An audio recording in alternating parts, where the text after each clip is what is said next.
partager, comme dit le Chazal, comme l'eau se reflète dans l'eau, comme ça le cœur de l'homme se reflète dans le cœur de l'homme. Tout à fait réciproque, très heureux d'être ici. Et je bénis le Rav Ben Ezra de continuer ici sa mission sainte. C'est pas simple. Nous habitons à Jérusalem, on est entouré d'orthodoxes, de yeshivot, ici à Tel Aviv. Et bon, Hachem, il amène la sainteté ici à Tel Aviv, c'est une mitzvah énorme. De l'aide de notre chaîne, et que très bientôt il n'y ait plus de place dans la synagogue. Amen. Le titre qui a été choisi pour cette conférence de ce soir, c'est Tshuva et Géoula. Tshuva, le Rav Pinto en a déjà parlé un peu, on va en parler un peu, ou le rapport avec la Géoula. Il faut comprendre en quelle époque on vit.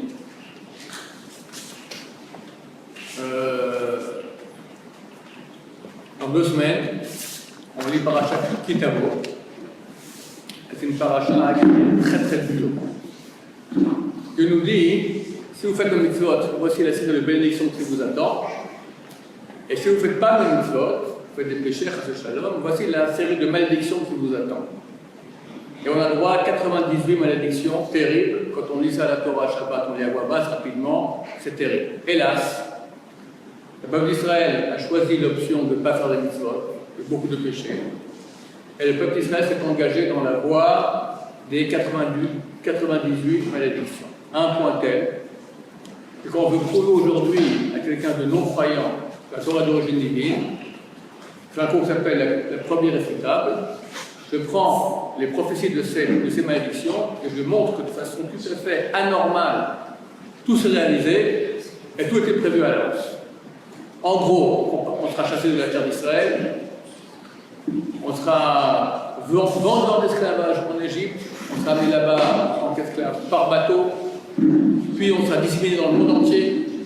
On ne pourra pas rester longtemps au même endroit, il y aura des expulsions forcées, il y en a eu énormément. On parlera de nous sans cesse, de façon tout à fait non appropriée à notre chiffre, mais très très peu, on représente 0,2% du monde. On parle de nous comme si on était 30% du monde. Une fois en Amérique, ils ont fait un séquer, on dit ça, un sondage. Ils ont demandé aux Américains moyens, à votre avis, quelle est la superficie de l'État d'Israël? La moyenne des réponses était égale à la France, 80 fois plus grand que ce que c'est en réalité. Quand les gens viennent à Jérusalem, une fois de leur vie, ils sont toujours très très étonnés à quel point c'est tout petit. On parle tellement minuscule, on est un petit peuple de rien du tout. On parle de nous sans cesse. Tout cela est écrit. Et ça fait 1950 ans qu'on est encore en exil. Mais néanmoins, on est en train de sortir du tunnel. Et c'est de cela que je vais parler aujourd'hui. Il y a un siècle, alors j'aurais dit, ok, on est en galoute, il faut croire qu'un beau jour, ma chère viendra et nous sauvera. Aujourd'hui, c'est extrêmement évident. Si on prend les textes qui parlent de notre époque, on verra que carrément tout ce qui est écrit s'est réalisé. Et nous sommes donc des spectateurs et acteurs, vous-même en tant que francophones, des acteurs de ce retour, d'abord physique, du peuple d'Israël, d'exil. Je crois que cette année, on est passé, la majorité des Juifs habitent la terre d'Israël. C'est extraordinaire. Qui l'eût cru? Il y a un sexe encore impossible. Impossible. Cela est écrit très clairement dans la Torah, dans les Devarim, chapitre 30. Dieu nous promet. L'Éternel, ton Dieu, te prenant pitié, mettra un terme à ton exil et te rassemblera du sein des peuples parmi lesquels il t'aura dispersé. Tes proscrits, fussent-ils à l'extrémité des cieux, l'Éternel, ton Dieu, te rappellera de là et la même il irait te reprendre et te ramènera l'Éternel, ton Dieu, dans le pays qu'auront possédé tes pères. Tu posséderas à ton tour et te rendras florissant et nombreux plus que tes pères. Retour en terre d'Israël, c'est une prophétie. Nous l'avons réalisée. Elle marque le début de la fin de l'exil. Retour physique du peuple d'Israël. La terre elle-même, il est écrit à propos de la terre qu'elle aussi va reconnaître que bientôt son peuple chéri, le peuple d'Israël, revient sur la terre. Cette terre qui, du point de vue potentiel, est extrêmement riche, elle réserve une vache dans laquelle coule le lait et le miel. Durant près de 2000 ans de présence non juive sur la terre, elle est restée bizarrement désertique, aride. Revient le peuple juif et la terre donne ses fruits. D'abord, c'est marqué selon la verset que je viens de lire. Et il te ramènera à ton Dieu dans le pays qu'ont possédé tes pères, tu le posséderas à ton tour, et te rendra florissant et nombreux plus que tes pères. Florissant. Mais je ne peux pas m'empêcher de vous lire aussi une très belle prophétie de Yechezkel, chapitre 36. 38 et 39, ça parle de Gog et Magog, on va en parler aussi un peu ce soir. Mais 36, il parle du retour du peuple en Israël. On lit ce verset, je ne vais pas lire tous les maintenant, c'est un peu long. Mais ce soir ou demain, prenez vos temps, prenez Yechezkel 36, on est en train de voir l'actualité. Je vous en lis quelques passages. Et vous, montagnes d'Israël, vous donnerez votre frondaison, vous planterez votre fruit pour mon peuple d'Israël, car ils sont prêts de revenir. Dieu ordonne aux montagnes d'Israël, donnez vos fruits. La Gemara dans le traité Sanhedrin, page 98, a dit Rabbi Abba, tu n'as pas de signe de la fin plus clair que ce verset. Il n'y a pas de signe que nous sommes à la fin de l'histoire, au retour d'Israël sur sa terre, à la venue du Messie, la construction du temple, la fin de l'exil. Le but de tout ce monde-là, que ce verset qui dit ô vous, montagnes d'Israël, donnez vos fruits pour mon peuple d'Israël qui sont prêts de revenir. Comme explique Rachid là-bas dans la Gemara, il dit lorsque la terre va donner ses fruits de façon abondante, tu ne peux pas avoir de signe plus clair comme quoi nous sommes proches de la fin. La terre qui est désertique pendant 2000 ans, tout d'un coup elle donne ses fruits. Aujourd'hui c'est connu, les meilleurs agronomes sont les agronomes israéliens. Le seul pays au monde où le désert perd du terrain par rapport à la verdure. Dans tous les pays, c'est le désert qui gagne du terrain. Il y a un seul pays où c'est la verdure qui gagne du terrain, la terre d'Israël. On exporte, comment je suis à Tel Aviv, à Jérusalem, c'est les restes. Les bons fruits partent à l'étranger. D'accord? Les bons fruits, c'est des fruits extraordinaires. Vraiment, aujourd'hui, on envoie les agronomes dans tous les pays, le tiers-monde, parce qu'ils veulent savoir comment, c'est quoi votre méthode. Je le fais. Les goïms appellent ça le miracle agricole israélien. Un vrai miracle, c'est vrai. Il est marqué clairement. Car moi, voici venir vers vous, donc Dieu se tourne vers nous. Je me tournerai de votre côté, vous serez cultivés, ensemencés. Je multiplierai sur la population la maison d'Israël tout entière. Les villes seront repeuplées, les ruines rebâties.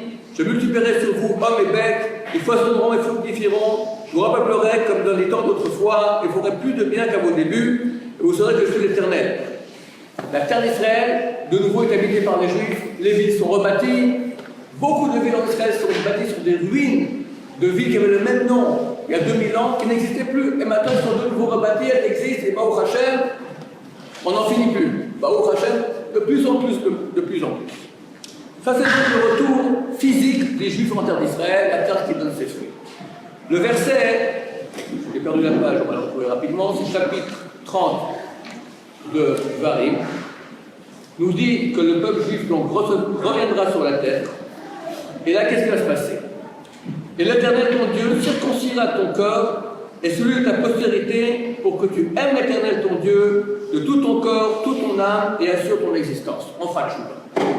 Dieu va circoncire notre cœur qui est un cœur de pierre, un cœur, hélas, cet État a été bâti par des sionistes athées. Il y avait un mouvement anti-religieux extrêmement grand dans le peuple juif.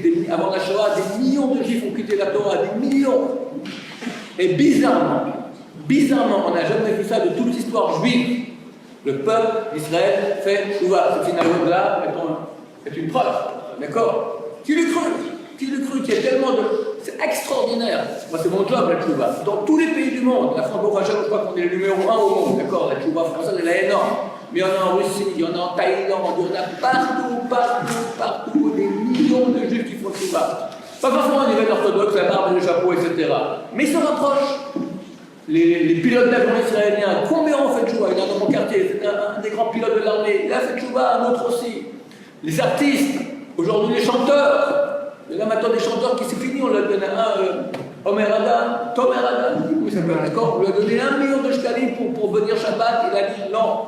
Dernièrement, il a fait le brassage avec le numéro de 50 000 personnes qui répondent Amen. Les gens font tchouva, même dans les chansons. Même les gens ne parlent pas des chansons religieuses, les chansons qu'on entend à la radio non religieuses. Il y a beaucoup de chants où on parle de Dieu. Dans aucun pays au monde, on parle de Dieu dans les chansons, on parle des femmes. Il n'y a que ça. D'accord? Quand on parle en France. des lapins, des sapins, de quoi on parle? Des femmes, d'accord? On s'est vu, tu m'as vu, je t'ai vu, je t'ai aimé, tu m'as aimé, etc. Voilà, tout ce que ça veut. Dans aucun pays au monde, on parle dans les chansons des noms religieux de Dieu. Et des Khilonimes, ils en parlent, ils chantent, etc. Absolument. Oui, c'est le nom de Dieu. Ça va aller alors, ça on touche à. Dieu fera un mouvement de tchouva et vous dit c'est unique de l'histoire. Une seule fois, comme ça a fait tchouva, une très grande tchouva, c'est quand à l'époque de Haman. Haman a dit ça va, je tue tout le monde. Alors là, ils ont compris qu'on fait tchouva. Mais là, on ne parle pas d'une tchouva de peur, on parle d'une tchouva d'amour. Les gens recherchent pourquoi je vis, quel est le sens. C'est extraordinaire. Ça, c'est ce verset qui est écrit dans la Torah et Maïmonide écrit. Mais le Tchouva, chapitre 5, alinéa 7, il dit la Torah a promis qu'à la fin de leur exil, les Israël feront Tchouva et immédiatement ils seront sauvés. Donc on a une promesse qu'à la fin de l'histoire on fait Tchouva, mesdames, messieurs, on y est. Mettez-vous dans le mouvement, d'accord? C'est dommage de passer à côté. Alors, ce truc à l'époque, dans le Bracha, il disait il faut être dans la mouvance, d'accord? La mouvance c'est la Tchouva, il faut faire Tchouva dans la prochaine. Et là, dans Yahaz 436, comme j'ai commencé à raconter le retour du peuple d'Israël sur sa terre, il continue aussi avec le Tchouva. Je vous retirerai donc les nations, je vous rassemblerai de tous les pays et vous ramènerai sur votre sol. Ça, c'est le retour physique. Et j'épancherai sur vous des eaux pures afin que vous deveniez purs. De toutes vos souillures, de toutes vos abominations, je vous purifierai.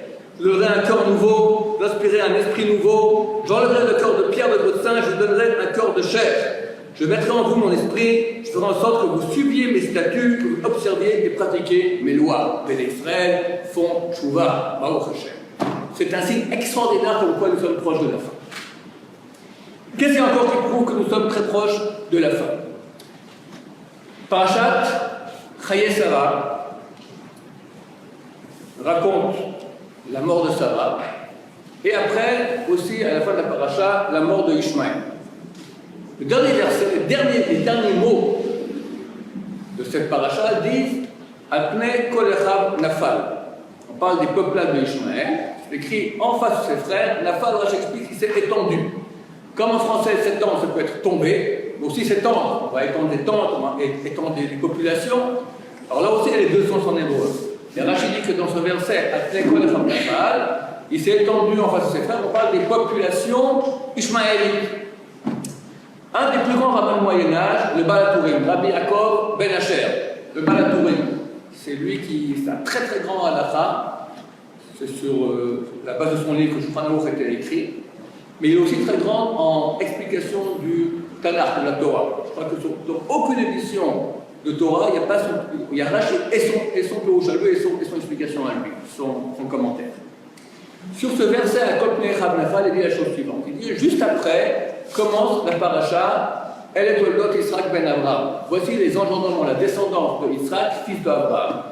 Pour nous dire, lorsque Apne Kol Echav Nafal, lorsque tombera Ishmaël, lui comprend Nafal, tomber. Lorsque Ishmaël tombera à la fin des temps, alors maintenant le Mashiach, descendance de Yitzhak ben Abraham. Et dans beaucoup de Midrashim très vieux, on a cette notion. Mashiach pousse sur Ishmaël. Quelque part, à la fin, après tous les exils, le dernier à qui on a affaire, c'est Ishmaël. Et il doit tomber. Je suis très heureux de vous dire, mesdames et messieurs, qu'Ishmaël est tombé. C'est terminé. Si on prend la situation d'Ishmaël et d'Israël, il y a, on va dire, 52 ans avant la guerre de 67, la guerre des 6 jours, c'était terrible. À hauteur de la Tamia, la frontière, l'État d'Israël faisait 22 km. Au mur de Jérusalem, c'est la frontière avec les Jordaniens. Les Arabes étaient partout autour de nous, extrêmement puissants. On était un petit pays vulnérable. Ils étaient beaucoup plus grands en nombre, en équipement, beaucoup plus forts. Et Dieu a fait un miracle extraordinaire dans les écoles stratégiques américaines. On n'enseigne jamais la guerre des 6 jours. Un jour, un élève a posé la question, pourquoi? Ils disent, ça n'a rien à prendre cette guerre. C'est un miracle de A à Z. Dieu a fait des miracles extraordinaires. On a gagné cette guerre. C'est pas tout, on a encore beaucoup d'ennemis. Aujourd'hui, qu'est-ce qui reste de nos ennemis? L'Égypte de Nasser, de Sadat, terminé. L'Irak de Saddam Hussein, balayé. Kadhafi, balayé. La Syrie, c'était notre pire ennemi, le plus dur. Qu'est-ce qui reste de guerre civile, 350 000 morts, Kenyabout, terminé. Jordanie, ils sont amis avec nous. Arabie Saoudite, ils sont même, on est en association militaire contre l'Iran. Tous les Arabes maintenant sont ou n'ont plus de pouvoir ou sont avec nous. Ishmaël est tombé. Je ne dis pas qu'il n'y a plus d'Arabes dans le monde. Il y en a, mais il n'y a plus de pays menaçant l'existence de l'État d'Israël. Ça n'existe plus. Il y a l'Iran. Mais l'Iran, ce n'est pas Ishmaël. Bien qu'ils ont la religion d'Ishmaël, l'islam, ils n'ont rien à voir avec, ce n'est pas des descendants d'Ishmaël.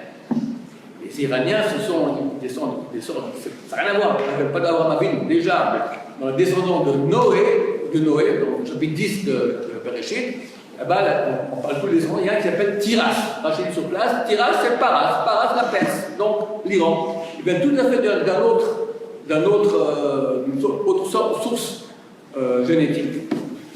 On va passer tout de suite de l'Iran. En tout cas, le niveau d'Ishmaël, c'est encore un signe très clair, comme quoi, à la fin, terminé. Dernière chose qui nous montre que nous sommes très très proches, à part ce que j'ai encore dire de l'actualité qui va arriver bientôt, mais ça attache. L'État d'Israël. Le Zohar HaKadosh, ce n'est pas écrit dans les textes normaux, dans le Zohar HaKadosh, c'est écrit après qu'on aura été en exil dans différents peuples, il y a 4 grands peuples qui ont été en exil. La Babylonie, la Perse, la Grèce et Édom, l'Occident. À la fin, comme je dis aussi Ishmaël, mais tout à la fin, le Zohar dit il y aura même Shelet Erevra, il y aura un pays qui sera dirigé par des Juifs, mais mélangé. Erevra, grand mélange. D'un côté, ils sont pour la Torah, d'un côté, ils sont super contre la Torah. Il y a de tout, d'accord? D'un côté, on n'a jamais eu autant de Torah depuis que le peuple, que la Torah était ici en Israël il y a 2000 ans et parti en exil, on n'a pas eu autant de Torah comme il y a aujourd'hui. Le Rav Chaim Kanevsky, la grande génération, me dit et en quantité et en qualité. Et en quantité et en qualité. Mir, qui est la plus grande yeshiva au monde, combien à la Seconde Guerre mondiale, ils étaient 200-300 élèves. Aujourd'hui, je ne sais plus, il faut tout se mettre à jour. Il y a 8 000 l'année passée, déjà 9 000 cette année, 10 000 l'année prochaine, d'accord. Ponovitch, etc. Des yeshivas de 116. Maintenant, je suis en voiture, on m'a dit, il y a ici à Tel Aviv une yeshiva, on dit Yesodot, je ne comprends pas, c'est dans le sud du pays. Non, ils ont fait aussi une surplusale, ils sont 450. À Tel Aviv, partout, c'est extraordinaire, ce retour d'Israël, la Torah d'Israël qui revient en terre d'Israël. La Torah est partie il y a 1800 ans en Babylonie. Après, la Torah, les constantes étaient en Afrique du Nord, après en Espagne, après en Provence, après en Ashkenaz, en Alsace, après en Russie. La Torah est revenue en terre d'Israël. Tous les grands Torah sont d'Israël, les grandes choses sont d'Israël. C'est extraordinaire. Pourquoi je parlais du retour de la Torah en Israël? Parce que dans cet état, d'un côté, il y a oui, le fait que la Torah puisse se développer, mais aussi d'un côté, tout le mouvement anti-religieux qui est très fort. La Guébra, la vente de porc libre, on veut faire maintenant des guillouris, des conversions laïques, d'accord? Ça, c'est en cela peut-être je vais en parler un peu maintenant, parce que je suis aussi là pour ça. Dans quelques jours, on fait les élections. Comme a dit le Rav David Pinto, lui et moi, je comprenais la même souche, on déteste la politique. Mais ça, c'est pas la politique. On parle maintenant d'une bataille de Torah. Nous voulons que cet État soit un État juif. Nous voulons que ce soit maintenant la réalisation des prophéties du retour du peuple juif sur sa terre, retour de la Torah, on veut que Mashiach vienne. Et c'est dans nos mains. On doit aider le mouvement chasse. Il n'y a pas de mouvement politique qui fait autant pour le peuple juif au niveau toraïque. Et au niveau social, et pour les Français, mais au niveau toraïque, ils font énormément. Si quelqu'un veut que cet État reste un État juif, pas seulement dans le nom, mais dans l'essence, d'accord, et aille en amplifiant, c'est une mitzvah. Le Stipler, le père de Rav Chaim Kanevsky, la grande génération, son père c'est le Stipler, la grande génération lui-même aussi. Il allait mettre le billet des élections avant la prière, au mikvé, et il allait faire la mitzvah de mettre maintenant le billet des élections avant sa prière de Shachrit. Parce que c'est avant tout super important. Donc on peut jusqu'à 10h du soir, 9h du soir, première chose de la journée. Donc je saurais trop vous conseiller, d'autant plus en tant que francophone, qui aujourd'hui dans les partis politiques israéliens s'occupent des francophones? Ou alors, rien. Ici on a vu était là il y a quelques minutes, Rav Yossi Tayeb, mais quoi, ils sont censés être le 12e Bédat Hashem ministre dans le cadre du parti de chasse.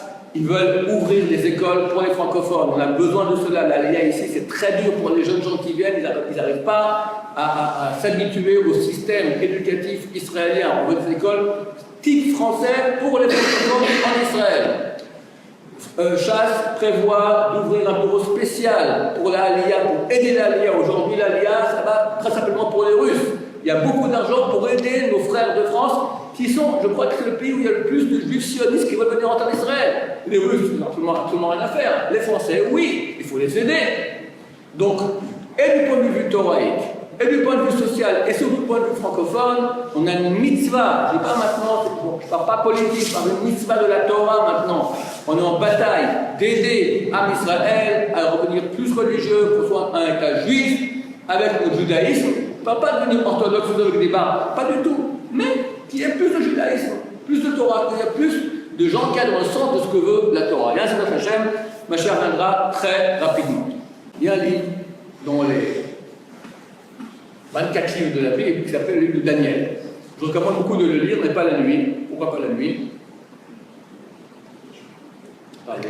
Parce qu'il est tellement passionnant qu'on n'aurait pas à s'endormir.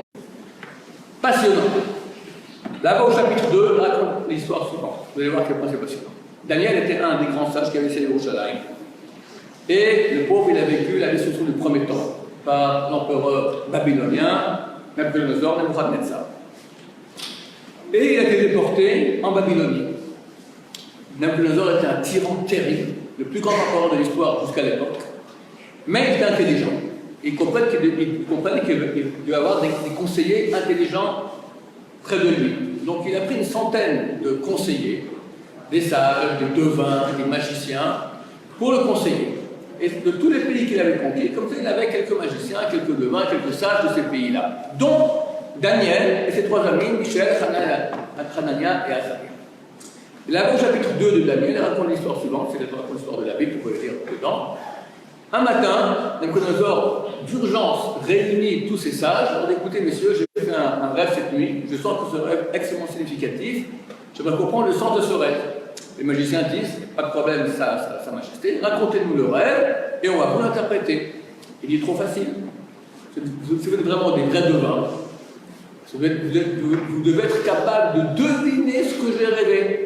Parce qu'interpréter un rêve, on peut toujours dire ce qu'on veut. J'ai rêvé de ci, de ça, peu importe qui me dit que c'est la vraie interprétation. C'est vraiment des vrais devins, vous devez être capable de deviner ce que j'ai rêvé. Quand je rêve de deviner ce que j'ai rêvé, je vous prendrai pour l'interprétation. Je vous écoute, messieurs. Les devins ont dit, mais c'est impossible, Sa Majesté. Aucun roi n'a demandé comme ça à sa cour. Écoutez, on a tous ici un bac plus 7 en interprétation des rêves. N'ayez crainte, racontez votre rêve, vous aurez la vraie interprétation 100%. Les quatre, Daniel et ses trois amis, étaient absents, ils n'étaient pas là. Je pense qu'ils étaient en train de prier Shachrit, ils n'étaient pas présents à cette réunion des sages. Nabuchodonosor leur dit, écoutez, vous me coûtez beaucoup d'argent, j'ai une centaine de sages ici, qui me servent à rien. Incapable de me répondre maintenant qu'est-ce que j'ai rêvé. Moi je vous paye ici l'hôtel 5 étoiles, petit déjeuner continental, 10 heures, midi déjeuner, goûter, dîner, l'encart à minuit, service de nuit, tout ça, ça me coûte de l'argent. Incapable de répondre à ma question, je vois que vous ne servez à rien, alors je vous les quitte. Je vous laisse encore 1 minute, messieurs. Les sages rentrent en panique, la minute passe et rien ne se passe. Nabuchodonosor rentre dans une colère terrible, il fait un édit, il décrète que tous les sages de Babylonie vont être envoyés à la fournaise, au feu. Consternation à Babylonie, nos 4 amis sont pas au courant. Vient le bourreau, leur dit, écoutez messieurs, venez, qu'est-ce qu'il y a? À la fournaise, quoi à la fournaise? Et il raconte l'histoire. Daniel dit au bourreau, va voir le roi, lui que je veux une audience d'urgence. Le roi accepte. Daniel vient, il dit, Sa Majesté, laissez-moi 24 heures. Dans 24 heures, je reviens, je vous donne et le rêve et son interprétation. Quand ils ont réfléchi un peu, il dit, ok Daniel, j'accepte. Si dans 24 heures, tu ne me donnes pas le rêve, je te fais une mort spéciale comme ça dans les caves, c'est l'Irak actuel, d'accord, les caves KGB irakiens de l'époque. Daniel répond Glux et il va voir ses amis. Il voit ses amis, il leur dit écoutez, il faut absolument qu'on sache, allez on fait la prise, soit la prise, et il s'endort. Daniel s'endort. Et dans son sommeil, il rêve du rêve de Nabuchodonosor et bien sûr aussi de l'interprétation. Il revient le lendemain matin, il dit, vous la suivez, c'est intéressant, hein? Passionnant. Il dit, Sa Majesté, voici, vous étiez sur votre lit, se trouvez-vous devant vous une statue énorme. La tête était d'or, la poitrine d'argent, le ventre de cuivre, les jambes de fer, et le bout des jambes moitié fer, moitié argile. Est venue une petite pierre sans intervention d'une main humaine, a touché le bout des pieds, et toute la grande statue s'est écroulée. La petite pierre a commencé à grandir, d'une montagne énorme qui a rempli le monde entier. Nabuchodonosor dit, Daniel, Banco, c'est exactement ça. Je t'écoute maintenant pour l'interprétation. Il dit Sa Majesté. Dieu régnait et il avait son trône à Jérusalem. C'est de là-bas qu'il régnait sur le monde entier. Et toi, tu as détruit le trône de Dieu. Tu as détruit le temple de Jérusalem.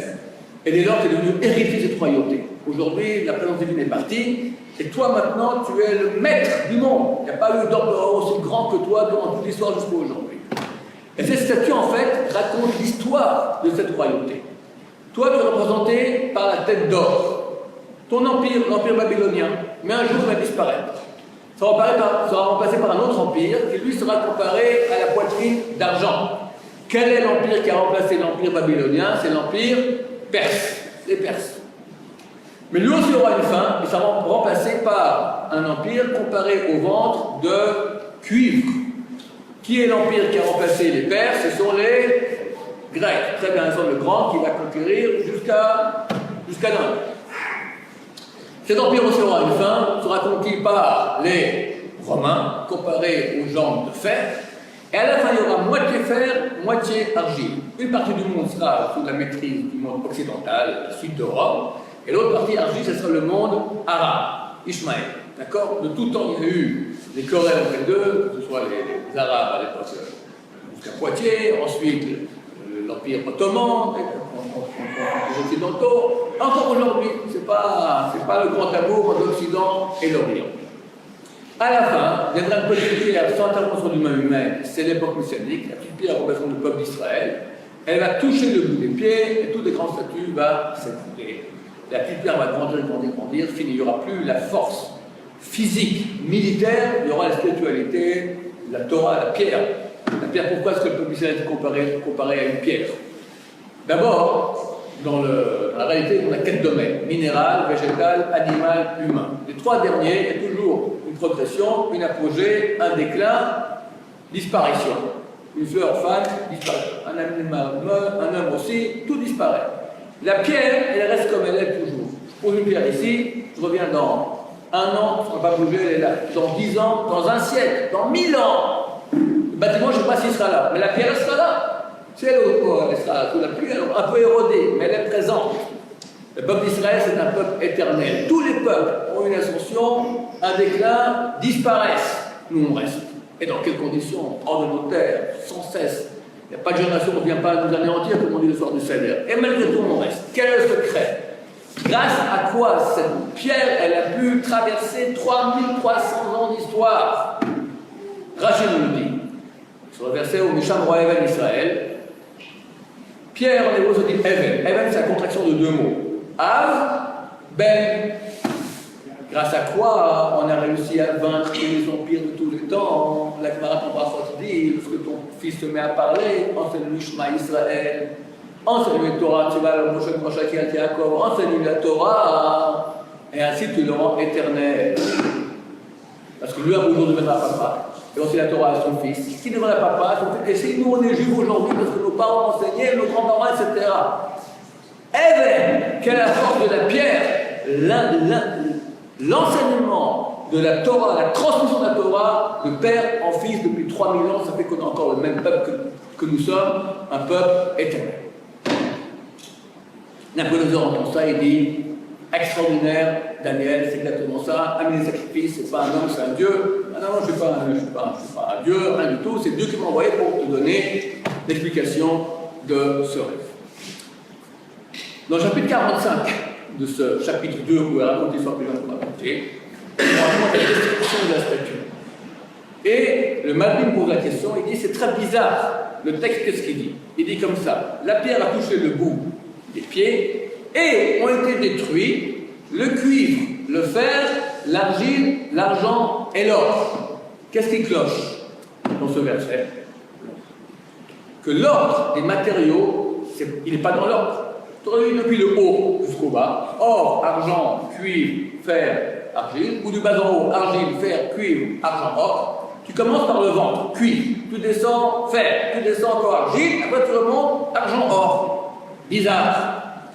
Je m'appelle dire rien bizarre, pour vous dire comment ça aura lieu. Comment aura lieu la fin des empires? La venue de Mashiach. Il nous dit, il y aura 2 blocs. Le premier bloc, ce sera les 2 premiers.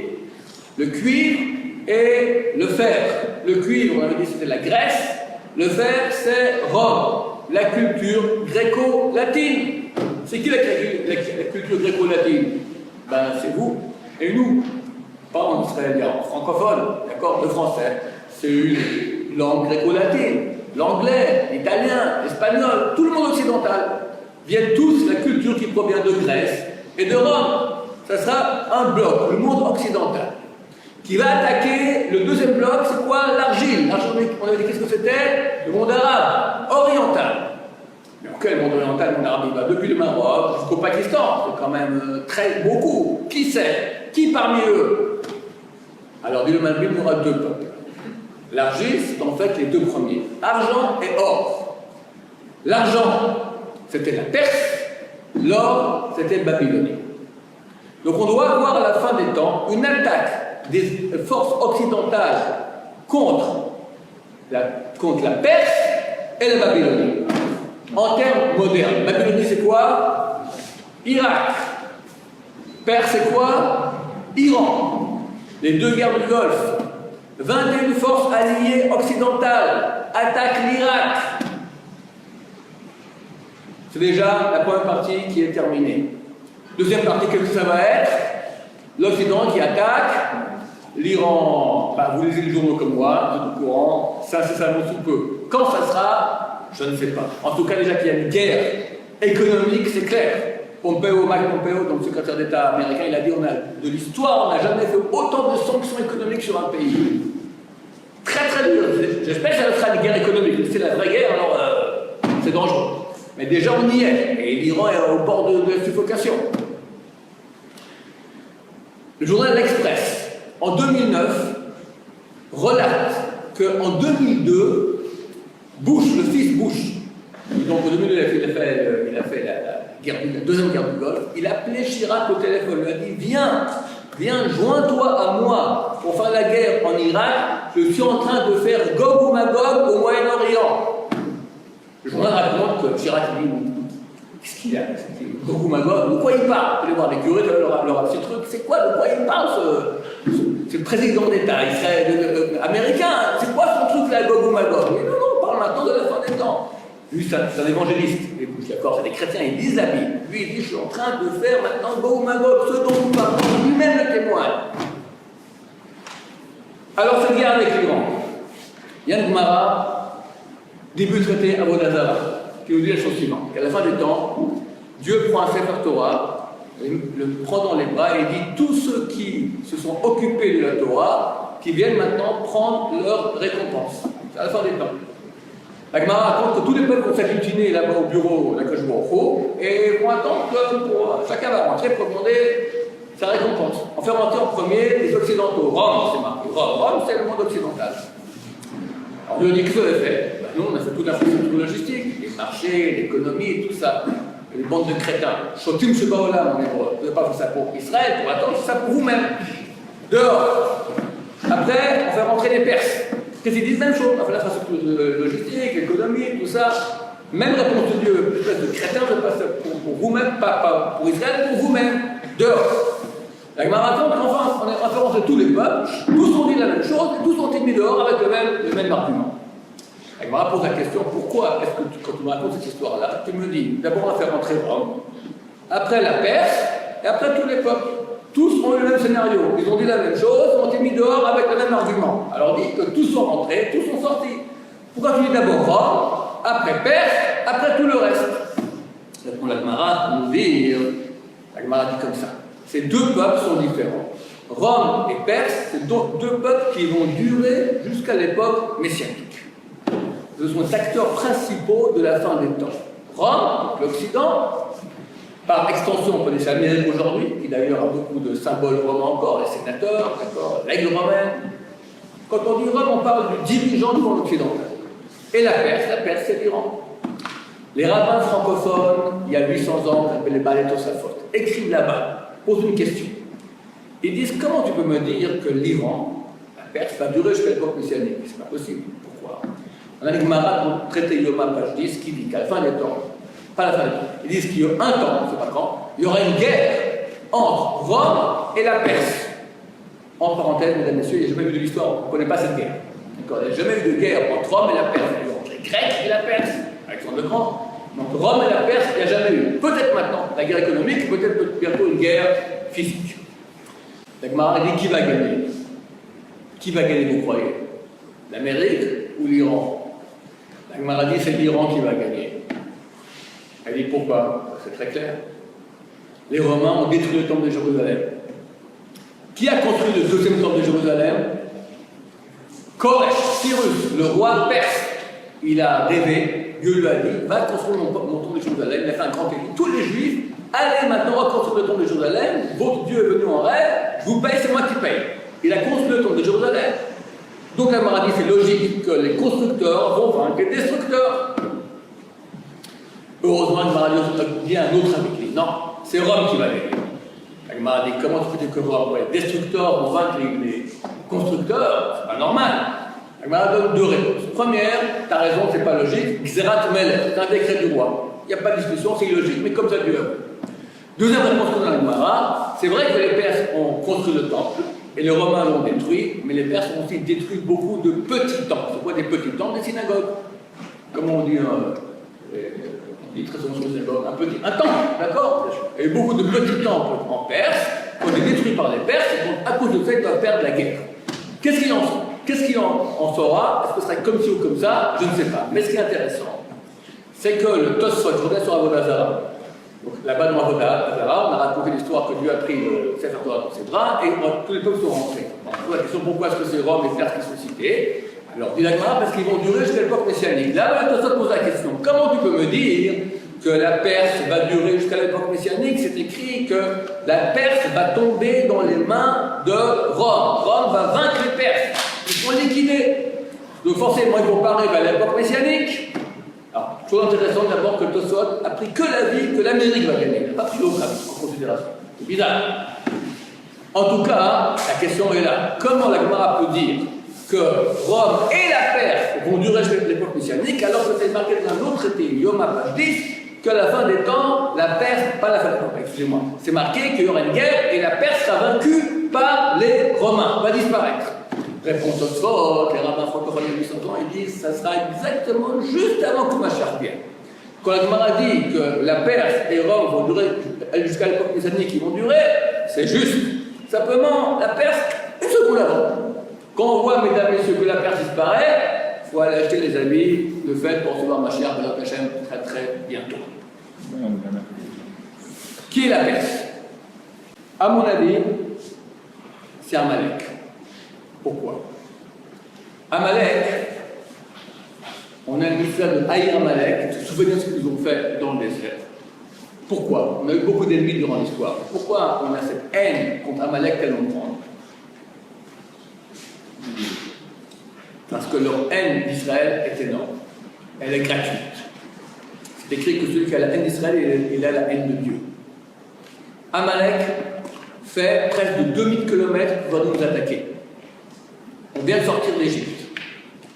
Les peuples ont peur de nous. On sait qu'on a eu des miracles fantastiques, l'ouverture de la poteau de la mer Rouge, une colonne de feu, de nuée qui va devant nous. Miraculeux, on a vaincu les Égyptiens qui étaient la grande puissance mondiale. Ils font 2000 km pour nous attaquer. On leur a rien fait. On n'a pris ni leur terrain, ni leur ville, ni leur champ, rien. Ils viennent par haine. Et quand on lit Parashat Zachor, faut se souvenir de cet épisode-là, Zachor lecha Amalek, tu vois ce que tu as fait Amalek, qui t'a refroidi sur le chemin. C'est quoi? Une explication. On était comme une piscine bouillante. Personne n'osait mettre le bout du pied dedans parce que c'était tellement chaud. On faisait peur à tout le monde. Vient un fou, se jette dans cette piscine bouillante. Il est bouillanté, mais au moins il a refroidi un peu la température de la piscine. Ça, c'est Amalek. Il vient, il se fait ratatiner. Yoshua part en guerre contre eux, c'est vrai qu'il a coupé toutes les grosses têtes. C'est les petits c'est Hitler, c'est Staline, d'accord. Les grands, ils ont été liquidés déjà par Yoshua. Il est venu, il s'est fait ratatiner, mais au moins il a cassé le mythe, il a refroidi la baignoire. Ça, c'est Amalek. Il vient de loin, pour aucune raison, et il est prêt à mourir, il est prêt à perdre tout, histoire de casser le mythe. On a un seul pays au monde aujourd'hui qui nous hait sans aucune raison valable. Normalement, ici avec nos ennemis qui en ont autour d'Israël, l'Égypte, on a pris le Sinaï, la Jordanie, on a pris Jérusalem, la Syrie, on a pris le Golan. Ok, je comprends, il y a un territoire, etc. Mais la Perse, l'Iran, il y a 2000 km entre nous et eux. Qu'est-ce qu'on t'a fait? L'Iran dit la mission numéro 1, Ahmadinejad a répété ça, Rouhani aussi, la mission numéro 1 de la révolution islamique iranienne, l'anéantissement d'Israël, mission numéro 1. Mais il y a d'autres choses à faire dans la vie, je ne comprends pas. Qu'est-ce qu'on t'a fait? 2000 km. On a 3 pays entre nous. T'as la Syrie, t'as l'Irak, le Koweït, l'Arabie Saoudite. Pas payé ton pétrole, pas ton territoire, je t'ai rien pris. Qu'est-ce que tu m'en veux tellement? Mission numéro 1. Et comment ils veulent nous anéantir? Bombe atomique. Pourquoi la bombe atomique? Quoi? Pour simplement être comme ça? Si sa mission numéro 1, comprenez, c'est quoi l'Iran? L'Iran, ce sont des chiites. Les chiites, ce sont des grands croyants. Et ils croient, la Torah, c'est marqué qu'Ishmaël aura 12 Nessi'im, 12 présidents. Et la Torah les cite d'ailleurs. Eux, ils disent, c'est pas ceux-là, il y en a 12 qui doivent venir. 11 a déjà eu, le 12e, c'est le Mahdi, c'est le Mashiach. Leur Mashiach à eux, qui doit se dévoiler dans le cadre de guerre apocalyptique dans le monde entier. Chez nous, c'est écrit dans Zacharia, que 2 tiers du monde vont disparaître. Ils disent la même chose, ils sont copiés de chez nous. Mais eux croient que c'est leur Messie à eux. Et eux sont prêts à mettre en œuvre beaucoup de moyens, beaucoup d'argent pour réaliser ça. Nous, on est des croyants, mais genre, on ne commence pas à faire des bombes atomiques pour semer la vie, pour faire sauter le monde entier pour que Mashiach vienne. On m'en fout comme. Mais eux, oui. Trump leur a dit, retirez-vous de le programme nucléaire, je vais vous aider. Le président des États-Unis qui dit un pays, je vais vous aider, mais ça, c'est l'autoroute du bonheur. Tout va aller bien. Ils disent non, continue. Pourquoi? C'est tellement important pour la bombe atomique. La valeur de la pièce iranienne, elle a dévalué fois 1000. C'est la famine là-bas, rien. Pour leur programme, on doit absolument avoir la bombe atomique contre Israël. Amalek. Il n'y a aucune autre explication. Ils viennent de loin, c'est tout à fait illogique et ils sont prêts à crever du moment qu'ils peuvent se battre contre eux. Bernard-Henri Lévy, BHL, il y a exactement 1 an et demi, la télévision française TF1 fait une émission et dit qu'en 1935, les Perses ont envoyé une délégation à Berlin pour rencontrer Adolf Hitler. Ils ont discuté et ils ont vu qu'ils venaient de la même souche génétique, aryenne, que les Perses sont des Aryens. Hitler leur a dit, je vous demande une chose. Changez le nom de votre pays, vous appelez Perse, appelez-vous dorénavant Iran. Et la délégation revient et change le nom de Perse en Iran, parce que Iran égale Arien, c'est la même source, même source étymologique. Alors c'est Amalek ou c'est pas Amalek? C'est Amalek. C'est avec eux qu'on a le dernier acte. Bilam, il vient maudire le peuple d'Israël et par 3 fois la malédiction faire une bénédiction. Balak qui a payé beaucoup d'argent à Bilam pour venir maudire, il est tout furieux, au lieu de tout ce que tu dis, ça se réalise. Au lieu de maudire ta béni, moi je suis fichu. Il se met à créer sur Bilam. Bilam lui dit, je vais prophétiser maintenant en ce qui concerne toi et la fin des temps. Et dans notre Torah, on a une prophétie du plus grand prophète Goy de l'histoire, qui était égal à Moshe Rabbeinu et du côté Goy. La dernière phrase qu'il dit dans cette prophétie de la fin des temps, il dit, je te dis ce qu'on va Harit Ayamim, à la fin des temps. Il est comme ça, Oy! Mi ychye misu moed, bitzim miyad titim, v'ayinu ashur, v'ayinu ever, v'dam moa deored. Je traduis. Oi, malheur. Mi ychye, qui pourra survivre, misu moed, de celui qui va mettre ses décrets, par rapport aux décrets que Dieu va mettre.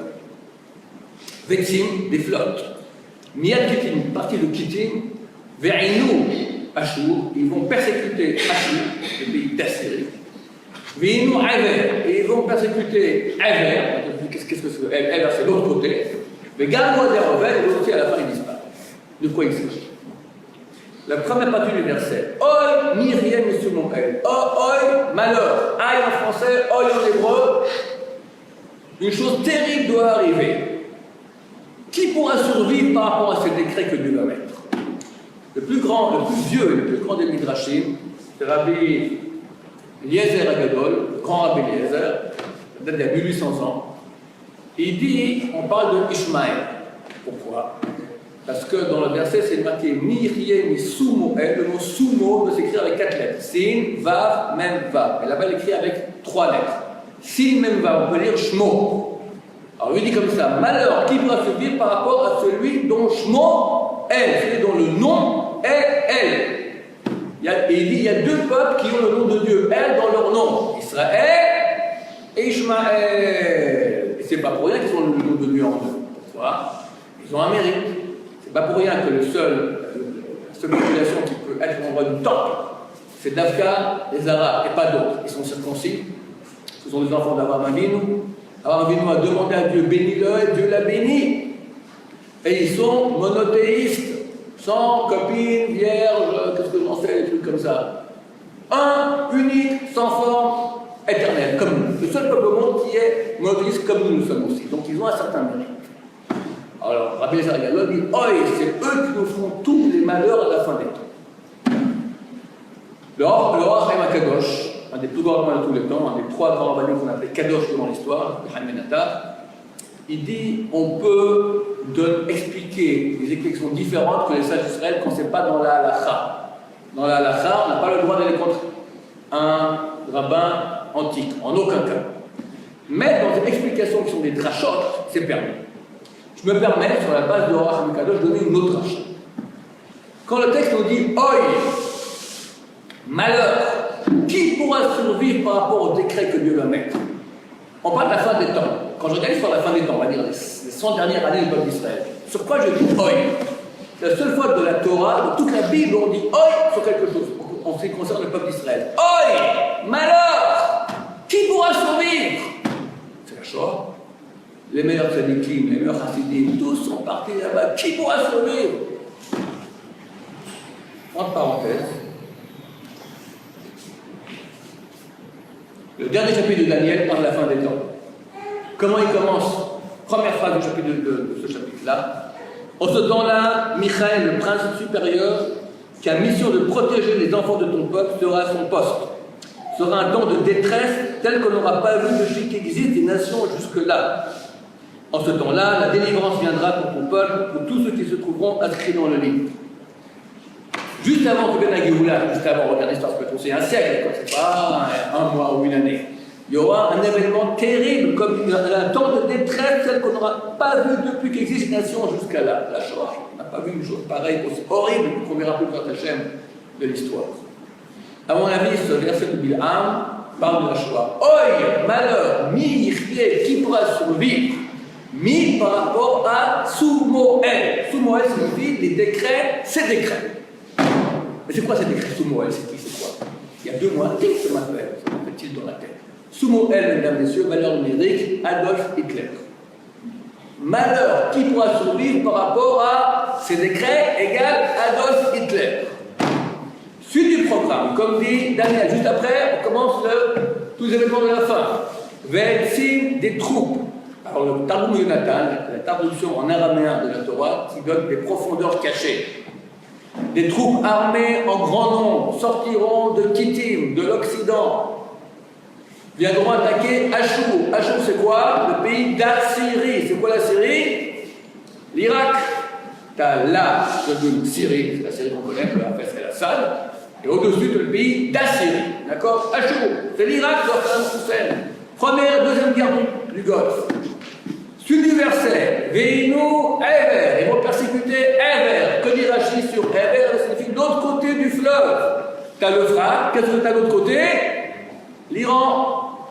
Des flottes armées partiront d'Occident pour attaquer l'Iran. Et à la fin, c'est tout terminé. Donc, mesdames, messieurs, Béret Hachem est extrêmement proche. Il est clair que les peuples ne veulent pas rentrer en guerre.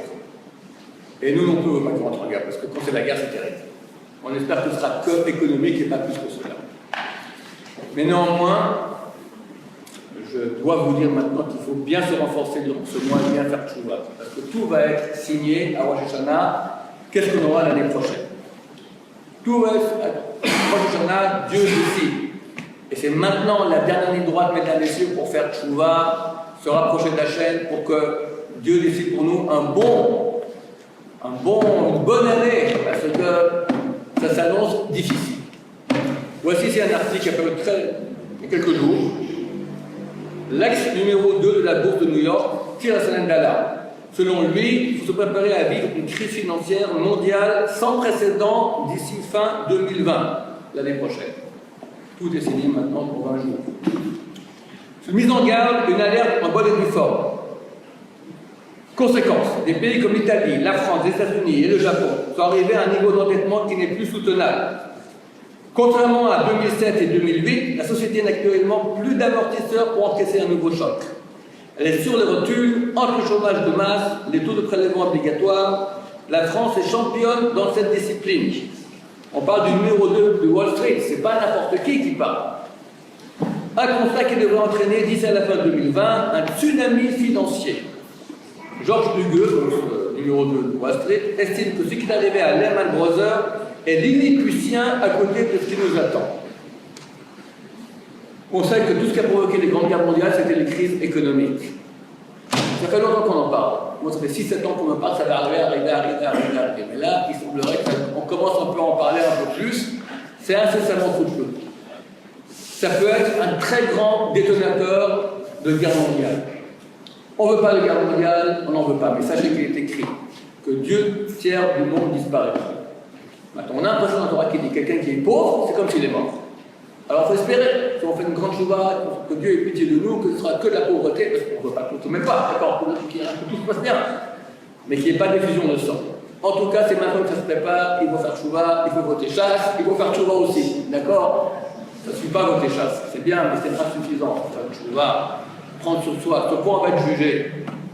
Chacun au niveau où il est, chacun de nous, mesdames, messieurs, on est comme ça. Chacun, il a un choix. Un, c'est quitter sa copine parce qu'il ne vit pas de façon cachère avec elle. Une, c'est s'habiller plus son signout. Un, c'est mettre un fixe à son portable. Messieurs, les dames aussi, mais les messieurs surtout, des filtres portables. C'est l'ABC. L'ABC. Un, c'est comment est ton Shabbat, comment est ta cache-route, comment est ta prière, comment tu protèges tes yeux quand tu vas dans la rue, ton étude de Torah. Chacun, il a son choix. Où il est. Un, c'est quitter sa goya, l'autre, c'est prêter comme Baba Salé. Chacun, Baba Salé aussi, il a son choix où il est. Chacun de nous. Dieu nous demande maintenant, pour nous juger favorablement, tu choisis l'option mieux. Tu as fait 1 millimètre en plus, c'est bien, au moins tu montres à Dieu que tu montes. Tu peux 2 millimètres, 1 centimètre, 2 mètres, encore mieux. Mais ne stagne pas. Il n'y a pas à stagner. Quand tu stagnes, tu es en baisse. Il faut monter. Et maintenant, comme le Rabbi l'a dit, il y a une ambulance. Dieu tend sa main, nous dit, reviens. Dans le ciel, il y a une aide spéciale pour faire tchouva. Ça fait longtemps que je dis ma chère qu'il a dit bientôt. Mais un jour, j'aurai raison.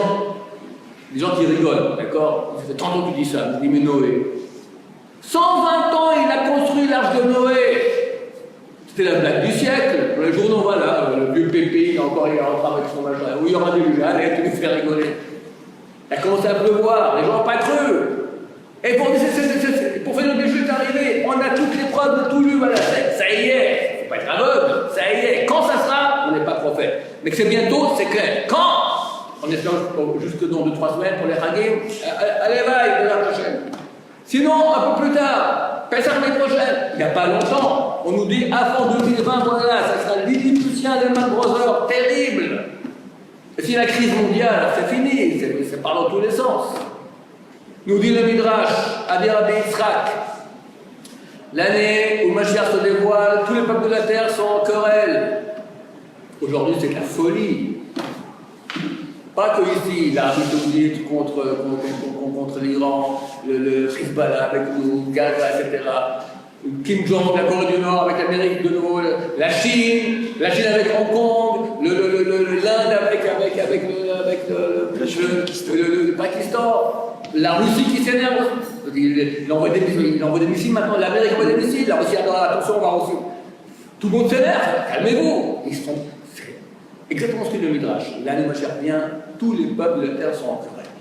Vous direz, bon, il y a déjà eu d'autres querelles durant l'histoire, mais ensuite au Midrash, il dit le roi de Perse est en querelle avec le roi d'Arabie. C'est quoi le roi de Perse? L'Iran. C'est quoi son ennemi numéro 1 à part nous? Arabie Saoudite. Le Midrash dit il y a 2000 ans, le roi de Perse est en querelle avec le roi d'Arabie. Va le roi d'Arabie prendre conseil à Édom. Il y a deux versions, une qui dit Édom, une qui dit Aram. Les deux sont compréhensibles. Édom, c'est l'Occident. Trump, il a fait la vente d'armes la plus grande de l'histoire, 350 milliards.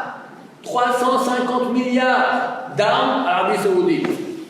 Donc le Midrash nous dit qu'on prend conseil à Édom. Quand le Midrash nous dit, il revient le roi de Perse, détruit le monde entier. On a vu que le Tosot disait que c'est l'Amérique qui va gagner contre l'Iran. Et j'ai dit que l'Allemagne, il y a deux avis. À mon avis, les deux avis sont en fait pourquoi. C'est vrai qu'au niveau militaire, l'Amérique est faite avec l'Iran super rapide. Franchement, c'est pas compliqué. Mais l'Iran est beaucoup plus fort que l'Amérique au niveau terroriste. Ça fait 30 ans qu'ils préparent leur coup. Ils ont des milliers de cellules dormant dans le monde entier. Et il faut comprendre, le monde occidental est vulnérable. Il y a deux pays au monde qui sont, très bien protégés au niveau terroriste. C'est la Corée du Nord, fermée, on va essayer de mettre un doigt là-dedans, impossible, et Israël. On a partout autour de nous des frontières électriques, champs de mines, etc. Tu peux arriver que par bateau ou par avion. Le jour où on décide de fermer, on ferme.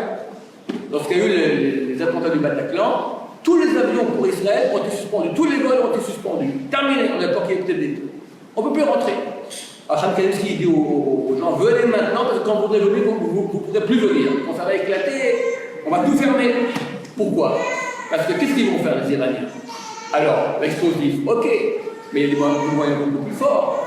Un peu de liquide bactériologique, une éprouvette d'armes bactériologiques dans l'eau. C'est pas compliqué, ça fait 100 millions de morts en quelques jours. Il y a un hôpital à Paris, il y a quelques années, a été dévalisé, ils ont piqué là-bas 10 combinaisons antibactériologiques. Qui a fait ça? Je ne sais pas, mais c'est pas compliqué de faire sauter le monde entier comme ils rêvent d'en faire les Iraniens. Comme dit le Midrash, tous les peuples de la terre sont terrorisés, tombent sur leur face et sont pris de contractions comme une femme qui accouche. Et Bnei Israël sont terrorisés et vont dire où aller, où venir, qu'est-ce qu'on fait? On va au sud, c'est les Gazaouis, on va au nord, c'est Hezbollah, on va en France, là-bas ils sont avec les qu'est-ce que j'en sais moi, tout là-bas c'est dangereux, d'accord? Français disent en Israël, c'est pas bien non plus, on ne sait pas quoi faire. Dieu leur dit, mes enfants, n'ayez pas peur, le temps de votre Géoula est arrivé, tout ce que je le fais pour vous, n'ayez pas peur, votre Géoula est là. Donc on est censé voir des phénomènes historiques, des événements historiques de ce type-là se réaliser très bientôt. Je finis avec une dernière chose qui s'appelle Gog Magog. C'est écrit dans Ézéchiel chapitre 38 et 39 qu'à la fin des temps, c'est le dernier acte avant que Dieu se dévoile, il y aura un roi surnommé Gog, roi du pays qui est surnommé Magog. C'est qui là-bas, qui sera Nessi Rosh Meshech et Tuval. Il sera le président Rosh à la tête de Meshech et Tuval, deux villes, Meshech, Tuval. On ne sait pas ce que c'est. Mais c'est écrit qu'il vient du fond du Nord. Dernièrement, j'ai vu, dans le thème de Jérusalem, le commentateur, il dit Meshech, il donne le nom d'une ville, Moscou. Et ça correspond, Meshech, c'est Moscou. Ça correspond parce que c'est le fond du Nord. Le fond du Nord par rapport à Israël, c'est quoi? C'est ni Liban, ni Syrie, ni Turquie, ni Irak, c'est la Russie. C'est ça le fond du Nord. Et tout va, ça va être Tbilissi. Tbilissi, c'est la capitale de la Géorgie, qui est aussi exactement au nord d'Israël. Il vient tout à coup, avec beaucoup d'armées contre nous, attaquer Jérusalem. Mesdames, Messieurs, ça fait 40 ans que je connais cette prophétie, je me dis, mais comment il est bien gentil, mais il y a beaucoup de pays entre lui et nous. Et bien Dieu, il dit, non, mon cher ami. C'est vrai qu'il y avait des pays, il y avait la Syrie, il y avait l'Irak, c'était deux pays super puissants, comment il peut passer Poutine ou un autre russe venir ici? Mais c'est fini, l'Irak est allié, la Syrie est alliée, la route elle est libre. Les Russes, ils sont en Syrie. On a un autre texte, dont je ne vais pas faire trop long, en Sanhedrin 98, là-bas c'est écrit, Rashi explique que les Perses vont conquérir tout le pays d'Assyrie, donc l'Irak et la Syrie, et vont arriver aux frontières d'Israël pour conquérir Israël. Donc les Perses et les Russes. Tout y est. Du point de vue du scénario, mesdames et messieurs, le décor est prêt.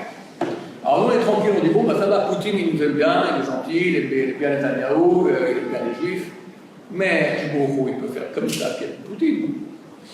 On m'a dit que son concurrent, c'est un grand antisémite. Imaginez, Chassé Shalom, Poutine tout à coup, bon matin on apprend, crise cardiaque ou AVC, il n'est plus là. Qu'est-ce qui se passe? Si le remplaçant ne nous aime pas, on est super vulnérable, les Russes sont là, c'est pas long, une semaine ils sont tous là. La Russie! Ça c'est écrit que ça comme ça. Et ils viendront à Jérusalem. Et là Dieu se dévoile, et je connais dans le Kaddish tous les jours, je dis Galbiltin, le Kaddish je me sanctifierai, me grandirai aux yeux des peuples, et tous reconnaîtront que je suis l'Éternel, parce qu'on prie tous les jours, Dieu va se dévoiler, c'est la fin.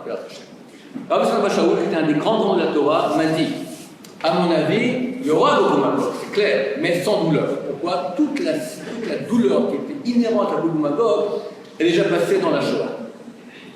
Donc, quand Mashiach vient, c'est un dévoilement de vérité énorme. Qui es-tu?